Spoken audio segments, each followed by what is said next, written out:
Magellan est né dans le nord du Portugal, environ vers 1480. Il est mort le 27 avril 1521 sur l'île de Mactan aux Philippines. Sa nationalité est portugaise. Sa profession est d'être navigateur et explorateur. Il voulait prouver que la Terre était plate.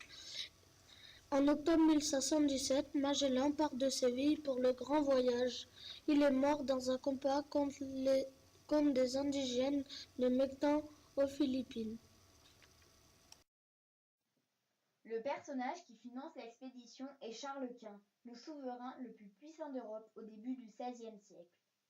Il dirige l'Espagne, la Belgique, les Pays-Bas, l'Autriche, le royaume de Naples en Italie et le Saint-Empire romain germanique en Allemagne, soit une grande partie de l'Europe. C'est lui qui décide d'envoyer des navires à la conquête du monde. Il envoie Christophe Colomb conquérir l'Amérique du Sud et l'Amérique centrale. Il envoie aussi Magellan faire le tour du monde à la recherche de ressources rares et précieuses pour les Européens car elles n'existent pas en Europe. Par exemple, il trouve des épices comme la cannelle, la noix de muscade et le clou de girofle sur les îles indonésiennes, qui se vendent très cher en Europe car elles n'y poussent pas. Date et trajet de Magellan, le 20 septembre 1519, 5 navires avec 275 hommes d'équipage, dont 45 étrangers, quittent Sanlúcar sous la direction de Magellan.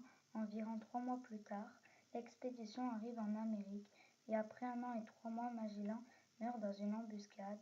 Il reste cependant quelques survivants qui arriveront à Séville le 4 septembre 1521 après un périple de 86 000 km effectué en 1080 jours.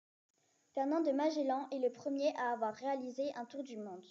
Il a traversé le détroit qui sépare l'océan Atlantique de l'océan Pacifique. Ce passage s'appellera par la suite le détroit de Magellan car il fut le premier à l'emprunter. En traversant ce détroit, les marins remarquent des feux allumés par des indigènes sur des îles. Ils baptisent alors ce lieu la Terre de Feu, un nom qu'ils portent toujours. Après un peu plus d'1 mois de misère, Magellan et ses hommes débouchent dans un océan inconnu. Il est si calme que Magellan décide de le nommer Pacifique. Mais il est gigantesque. Cependant, 3 mois durant, ces marins meurent de soif et de maladie. Malgré tout, en mars 1521, Magellan atteint les Philippines. Il se fait tuer par des cannibales lors d'un conflit et il meurt donc sans avoir revu l'Europe. C'est son second, le capitaine Juan Sébastien Elcano, qui poursuit son voyage. Celui-ci atteint les Moluques où il fait le plein d'épices et regagne enfin l'Espagne avec seulement 18 survivants des 237 marins de l'expédition de départ.